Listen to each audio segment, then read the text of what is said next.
आपण आयुष्य जगत असताना कोणाला ना कोणाला गुरु मानत असतो. खरात पती पत्नीला माझ्या परिवाराने गुरु मानलं, आम्ही गुरु मानलं. आणि काही वेळा तिथं होत असलेल्या कार्यक्रम गुरुपौर्णिमेचा असेल, या कार्यक्रमाच्या निमित्तानं विद्यार्थ्यांच्या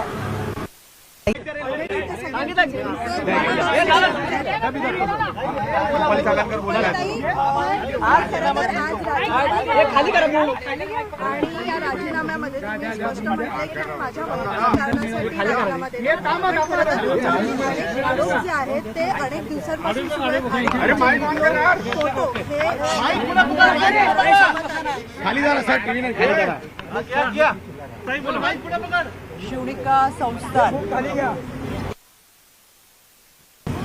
जे महादेवाच्या मंदिराचं देवस्थान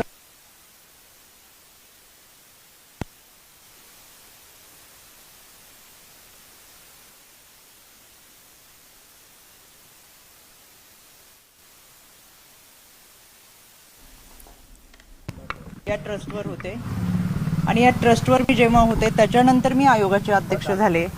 आणि मला सुरुवातीला हे सांगायचंय, या ट्रस्टचा कार्यकाळ हा 8 ऑगस्ट 2025 रोजी संपलेला आहे. खरं तर समाजामध्ये आपण आयुष्य जगत असताना कोणाला ना कोणाला गुरु मानत असतो.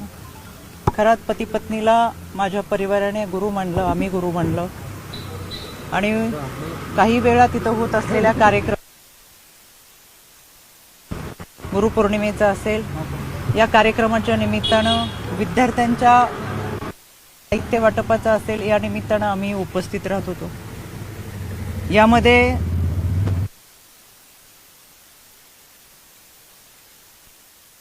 आणि त्यानिमित्तानं संपूर्ण कुटुंब आम्ही त्या कार्यक्रमात उपस्थित राहत होतो.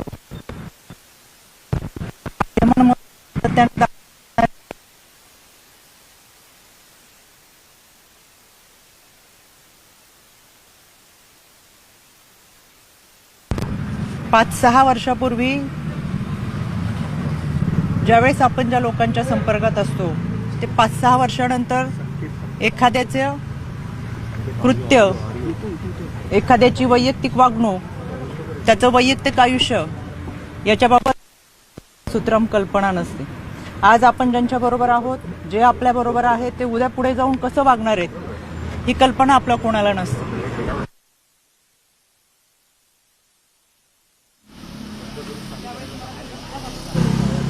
मी लगेच ते ट्विट देखील केले सुरुवातीला की या देवस्थान ट्रस्टशी माझ्या कुटुंबाचा संबंध आहे, पण खरात आणि त्याच्या वैयक्तिक आयुष्याबद्दल काही माहिती असायचं कारण नव्हतं. यामध्ये पोलिसांनी खोलवर निष्पक्षपणे तपास करावा हे मी परवाच सांगितलेलं आहे. त्याच्यासाठी आज मी पोलीस महासंचालक यांची भेट घेतली. त्यांना देखील या तपासाबाबतचं पत्र दिले, जे मी तुम्हाला माध्यमातून सुद्धा दिलंय. त्यानंतर मी राज्याचे मुख्यमंत्री आदरणीय देवेंद्रजी फडणवीस साहेब यांची भेट घेतली, त्यांनाही ते पत्र दिले, ते मी तुम्हाला माध्यमातून दिलेले. मी आता आदरणीय सुनेत्रा वहिनी, राष्ट्रवादी काँग्रेस पक्षाच्या आमच्या राष्ट्रीय अध्यक्ष, आमच्या नेत्या यांची भेट घेतली. आणि एकंदर हा सगळा घटनेचा तपास हा पारदर्शकपणे व्हावा, निष्पक्षपणे व्हावा, यासाठीची मागणी केली. यामध्ये आपण काही लोकांवर विश्वास ठेवतो, एक आध्यात्मिक श्रद्धा आपली असते, एक आध्यात्मिक भावना असते. माझं संपूर्ण कुटुंब हे वारकरी कुटुंब आहे. त्याच्यामुळे आमची जी श्रद्धा होती ती आध्यात्मिक दृष्टिकोनातून होती. आणि म्हणून आम्ही कुटुंब ह्या देवस्थानशी जोडलं होतं. पण त्याची दुसरी जी बाजू आहे ती कधी आमच्या समोर आली नाही, काही माहीत असायचं कारण नाही. वर्षातल्या काही कार्यक्रमांना उपस्थित राहत असताना काही कालावधीसाठी आम्ही तिथं असायचो. त्याच्यामुळे जे काही घडले ते अत्यंत चुकीचे, अतिशय घाणेरडं कृत्य आहे. त्याचं कुठेही आम्ही समर्थन करणार नाही. पोलिसांनी त्याचा सखोल तपास करावा, आरोपीवर कठोर कारवाई करावी ही मागणी आम्ही महासंचालक असेल, आदरणीय वहिनी असतील, आदरणीय देवेंद्रजी फडणवीस असतील यांच्याकडे केलेली आहे. यामध्ये दोन गोष्टी मला प्रकर्षाने सांगायच्या आहेत. काल कोणी एक पत्रकार खबरदार पुढारी यांनी त्यांच्या वर्तमानपत्रात एक बातमी दिली होती 19/3/2025 ला। ही बातमी आमच्या समुपदेशकांकडे आली। समुपदेशक त्या विभागामध्ये काम करतात, विभागीय समुपदेशक असतात, त्यांनी ही बातमी त्यानंतर समुपदेशकाने त्यांना हे पत्र पाठवलेले 8 तारखेला। आमच्या प्रकल्प अधिकाऱ्याने हे पत्र पाठवून त्या पत्रामध्ये स्पष्ट दिलंय की आपल्या पेपरमध्ये जी बातमी आली त्याच्यामध्ये बातमीमध्ये काही मोघम स्वरूपात छापलेली आहे, तर या प्रकरणामध्ये आपल्याकडे काही माहिती असेल तर सविस्तर आयोगाला कळवावी।